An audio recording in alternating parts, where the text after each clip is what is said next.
हिंदू धर्म में करवा चौथ का अत्यधिक महत्व है, क्योंकि मान्यता है कि सुहागिन महिलाएं अगर ये व्रत रखती हैं, तो उनके पति की उम्र लंबी होती है और उनके दाम्पत्य जीवन में खुशियां आती हैं।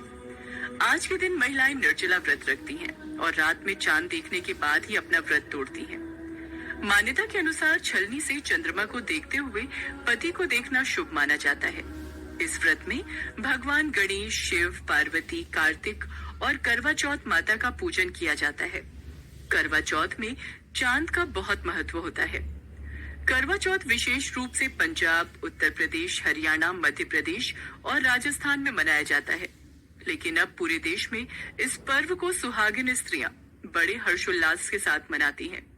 लेकिन समय के साथ इस त्योहार को मनाने के तरीके में भी परिवर्तन आया है।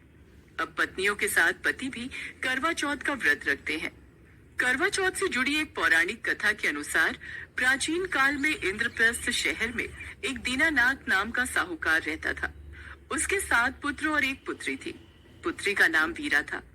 वीरा 7 भाइयों की एक बहन थी। सभी भाई अपनी बहन वीरा को बहुत प्यार करते थे और सभी भाई वीरा को खुश करने की कोशिश में लगे रहते थे। एक दिन, मेरा अमरूद खाने का बहुत मन है, मेरे लिए अमरूद कौन लाएगा? देखते ही देखते वीरा के 7 भाई भागकर अमरूद की खोज में गए और एक एक करके वीरा के पास अमरूदों का ढेर लग गया। अरे, इतने सारे अमरूद! मैंने एक अमरूद खाना था। आप 7 भाई मिलकर मेरे लिए अमरूद ले आए। वीरा, तेरे चेहरे पर मुस्कान लाने के लिए हम कुछ भी कर सकते हैं, परंतु हम तेरा मुरझाया हुआ चेहरा नहीं देख सकते। इसी तरह सभी भाई मिलकर बचपन से ही वीरा का बहुत ध्यान रखते थे। वीरा जब बड़ी हुई तब उसके पिता ने उसकी शादी सुदर्शन नाम के एक ब्राह्मण से कर दी। विवाह के बाद वीरा खुशी खुशी अपने ससुराल रहने लगी। कार्तिक मास के कृष्ण पक्ष की चतुर्थी को करवा चौथ का व्रत आता है। शादी के बाद वीरा का ये पहला करवा चौथ होता है और वो अपने मायके करवा चौथ का व्रत रखने के लिए आती है। वीरा, आज करवा चौथ का व्रत है और ये तुम्हारा पहला करवा चौथ है, तो इसके भी कुछ नियम होते हैं। हाँ वीरा, इस व्रत के दौरान चाकू चलाना, सिलाई, कढ़ाई, बुनाई करना और उधेड़ना मना होता है। इस बात का तुम ध्यान रखना। मेरी 7 भाभी मुझे आज सिलाई कढ़ाई का हर काम मना क्यों कर रही हैं? मायके में रहकर ही तो समय मिला है, ससुराल में तो समय ही नहीं मिलता। मैं तो अपना काम करने जा रही हूँ। हाँ। वीरा अपनी भाभीयों की बात को अनसुना करके कपड़े पर कढ़ाई का काम करने बैठ जाती है। ऐसे ही सारा दिन निकल जाता है और रात को वीरा के भाई भी काम से वापस घर आ जाते हैं।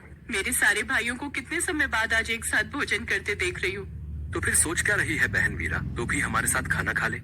नहीं भैया, आज मेरा करवा चौथ का व्रत है। भाभीयों ने बोला है आज मेरा करवा चौथ का व्रत है, तो मैं आज चांद को अर्घ्य देकर ही खाना खाऊंगी।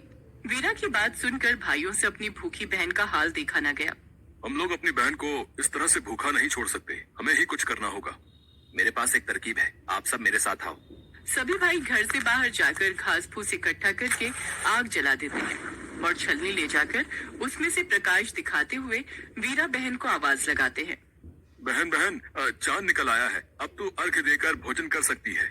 क्या चांद निकल आया? आओ भाभीयों, आप सब भी चंद्रमा को अर्घ्य दे लो। ये तेरा चांद है जो तेरे भाइयों ने तेरे लिए निकाला है। अभी हमारा चांद नहीं आया। कोई बात नहीं, नहीं आना तो आप सब मत आओ। मैं तो चांद को अर्घ्य देकर भोजन करने बैठ रही हूँ। मुझे तो बहुत जोरों की भूख लग रही है। वीरा भाइयों के बहकावे में आकर अर्घ्य देकर अपने भाइयों के साथ खाना खाने लगती है। तो पहले निवाले में बाल आ जाता है, दूसरे निवाले में कंकर और तीसरे में ससुराल से संदेश आ जाता है। क्या हुआ वीरा, भोजन से उठ क्यों गई? पता नहीं, भोजन के पहले निवाले में बाल आ गया, दूसरे निवाले में कंकड़ और अब तीसरा निवाला खाने की इच्छा ही नहीं है। तभी वीरा के ससुराल से कोई आता है।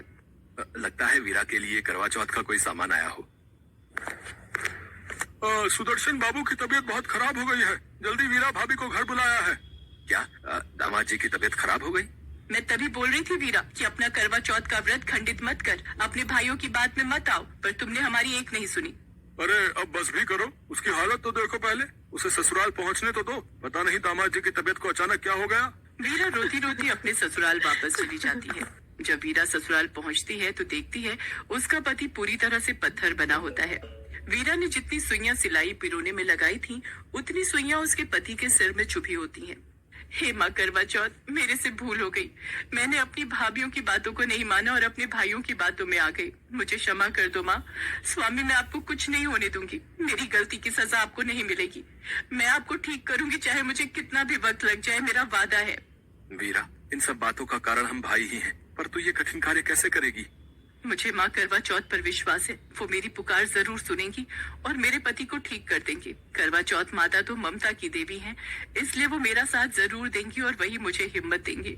वीरा के भाई उसे आशीर्वाद देकर वापस चले जाते हैं। वीरा को अपनी गलती का एहसास होता है और वो अपने पति के सिर में से उन सुइयों को हर रोज निकालती। इस तरह पूरा साल बीत जाता है और अगले साल फिर करवा चौथ का व्रत आता है। वीरा फिर सभी रीति रिवाज के साथ व्रत रखती है। वो जब अपने पति का सिर गोदी में रखकर सुइयां निकाल रही होती है, तब बाहर करवे बेचने वाला आता है। लगता है करवे बेचने वाला आया है। गोली, तुम इनका ध्यान रखना, मैं बाहर से करवा खरीद कर लाती हूँ।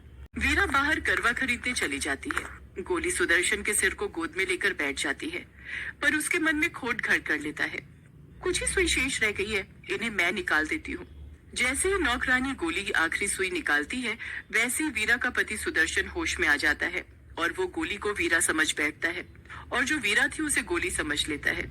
इस तरह जो वीरा थी वो गोली बन गई और जो गोली थी वो वीरा बन गई।